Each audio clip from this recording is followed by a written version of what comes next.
At age 63, you must rethink your Roth conversion window. Not eventually, not someday when you get around to it. Now, while the window is actually open, because for most people, this window closes faster than they expect, and once it closes, it doesn't come back. Here's the reality most people are living in right now without realizing it.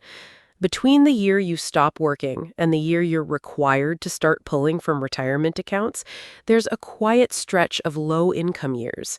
If you retired at 62 or 63 and you're not yet required to take distributions and you're not yet collecting Social Security, your taxable income during these years might be lower than it's been in decades. That's not a coincidence to ignore. That's a strategic opportunity most people let slip by simply because nobody explained what it was for. This window has a name. Financial planners call it the Roth conversion window, and it typically runs from the year you retire until the year you're forced to start required minimum distributions, currently age 73 for most people, moving to 75 depending on your birth year. Here's what makes this window so valuable. During these years, you can convert money from a traditional IRA or 401k into a Roth IRA, paying tax on the converted amount at your current, lower tax bracket, instead of waiting until required distributions force larger withdrawals at a potentially higher bracket later. Let's make this concrete, because abstract tax talk doesn't change behavior. Numbers do. Say you retired at 62 with $600,000 in a traditional IRA. You're not collecting Social Security yet. You have some savings outside retirement accounts covering your living expenses. Your taxable income this year might be close to zero from a tax bracket standpoint. That means you have significant room, potentially tens of thousands of dollars, to convert into a Roth IRA while staying inside the 12% or even 10% bracket, instead of the 22, 24, or higher bracket you might have been in during your working years, or the bracket required minimum distributions could push you into later. This is the core insight. It's not about avoiding taxes. You'll pay tax either way, eventually. It's about choosing when you pay it and choosing the years where the bracket is lowest. Now, here's the trap that catches so many retirees, and it's the reason this window deserves urgent attention instead of a leisurely someday. If you wait until required minimum distributions kick in, the IRS forces you to withdraw a specific percentage of your account every single year, whether you need the money or not. Those forced withdrawals count as taxable income, and because the required amount grows as a percentage of a potentially larger account balance each year, many retirees find themselves pushed into a higher bracket in their 70s than they ever were during their working years. Not because they're spending more, but because they're being forced to withdraw more. This is what people mean by the phrase, the tax torpedo. It's not a single event. It's a slow-building tax burden that hits right when required distributions, Social Security income, and any pension income all land in the same tax return at the same time, pushing what looks like modest income into a surprisingly high effective tax rate. Roth conversions during the low-income window are one of the most direct ways to diffuse that torpedo before it ever launches. Let's talk about Bill and Susan again, because their situation illustrates this perfectly. After retiring, they had a 5-year window before required distributions and Social Security both kicked in. During that window, their taxable income was unusually low. A financial advisor suggested converting a portion of their traditional IRA into a Roth each year, just enough to fill up the 12% bracket without spilling into the 22% bracket. Over 5 years, they moved a meaningful portion of their retirement savings into tax-free territory permanently.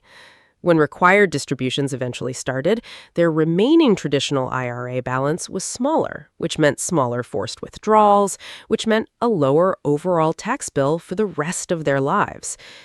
That's the transformation available in this window. Not eliminating taxes, reducing the total lifetime tax burden by choosing the years with the lowest rates to pay them in.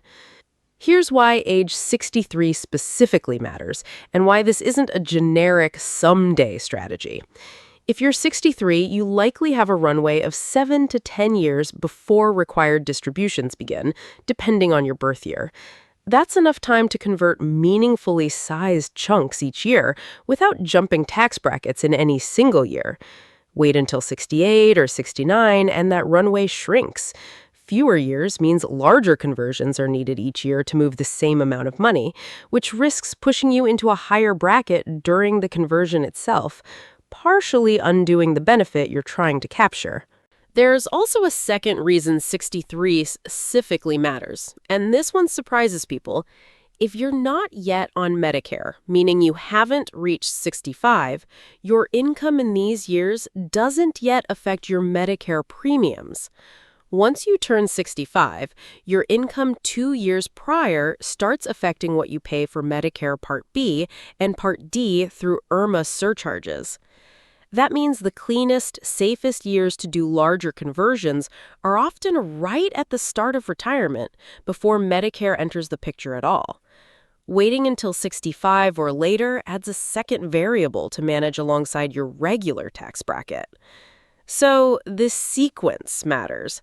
The earlier years in this window, when you're retired but not yet on Medicare and not yet collecting Social Security, are often the highest value years for conversions. As you move closer to 65, the calculation gets more complex because now you're balancing tax brackets against Medicare surcharge thresholds simultaneously. Let's walk through how to approach this practically, step by step. Step 1. Determine your current tax bracket based on this year's actual income, not last year's working income. This might be dramatically lower than you expect. Step 2. Identify how much room exists before the next tax bracket threshold.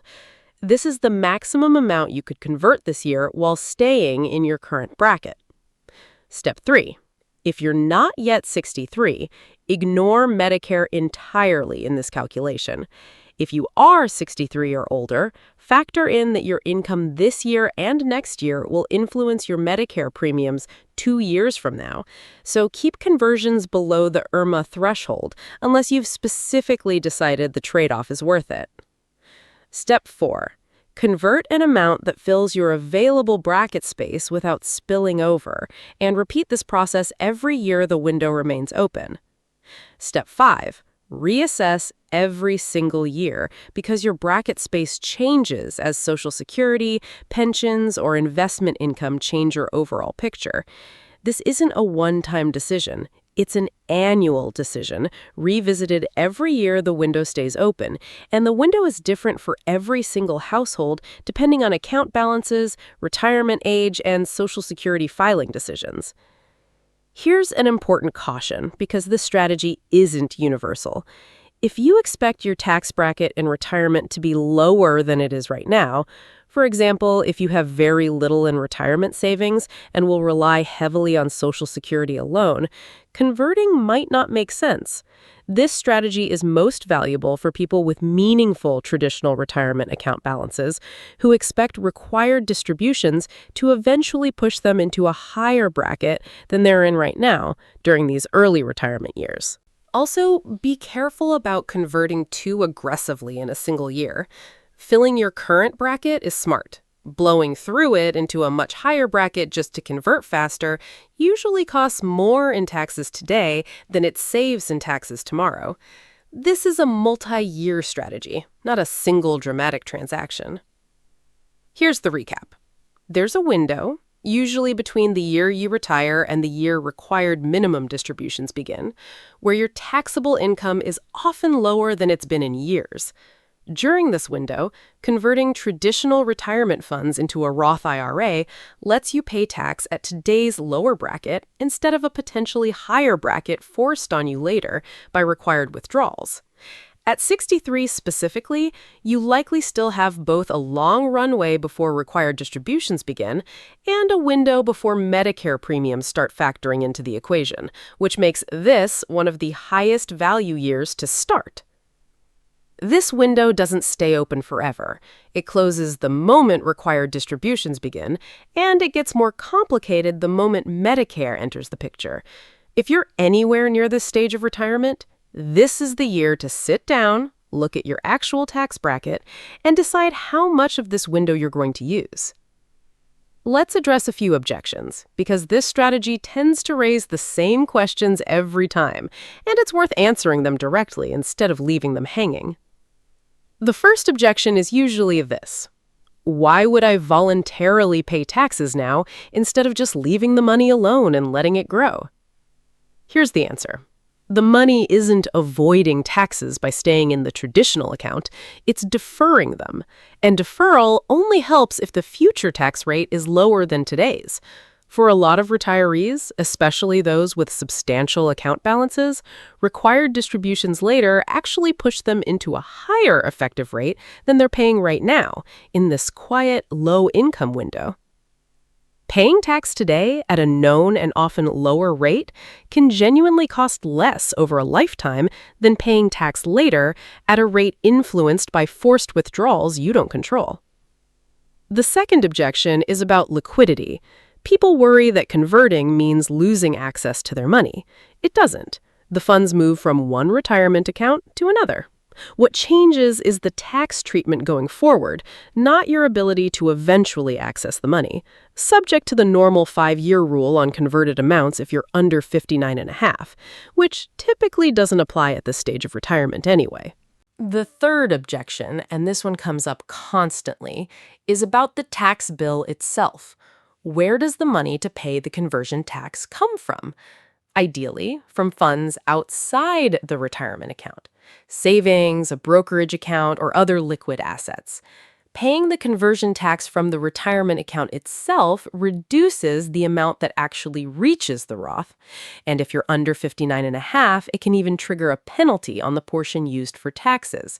This is why having some outside savings specifically earmarked for conversion taxes makes this strategy work more cleanly.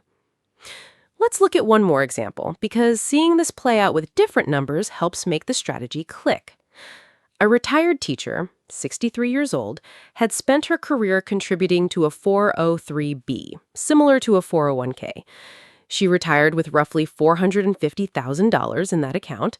She wasn't collecting a pension yet, and she'd chosen to delay Social Security until 67.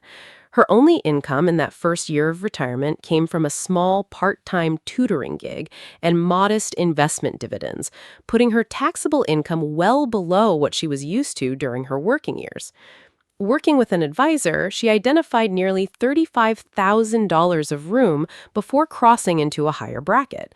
She converted that amount that year, paying a modest tax bill from her savings account rather than the retirement account itself.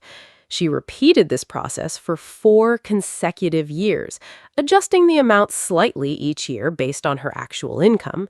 By the time required distributions would have started, a meaningful chunk of her original 403(b) balance had already moved into a Roth IRA, growing tax-free and no longer subject to required withdrawals at all, since Roth IRAs don't carry that requirement during the original owner's lifetime. That last detail matters more than people initially realize. Roth IRAs are not subject to required minimum distributions for the original account holder. That means every dollar converted doesn't just get taxed at a lower rate, it also stops counting toward future forced withdrawals entirely, shrinking the size of the tax torpedo before it ever has a chance to build. Let's also talk about legacy planning for a moment, because this strategy has a second benefit that extends beyond your own lifetime. If you're planning to leave retirement assets to children or grandchildren, current rules generally require most non-spouse beneficiaries to empty an inherited traditional IRA within 10 years, often during their own peak earning years, which can push them into a higher tax bracket at the worst possible time. A Roth IRA passed to those same heirs still needs to be emptied within that 10-year window, but withdrawals are generally tax-free, meaning your family doesn't inherit a tax bill along with the inheritance itself. For people who care about what they leave behind, this turns a retirement tax strategy into a multi-generational one. There's one more piece to this puzzle that changes the calculation entirely if you're not careful, and it's tied directly to that Medicare timing I just mentioned. Converting too much in the wrong year can quietly push you off a subsidy cliff nobody warns retirees about, one that costs far more than the tax savings you were chasing. We're covering exactly how that cliff works and the specific income thresholds that trigger it next.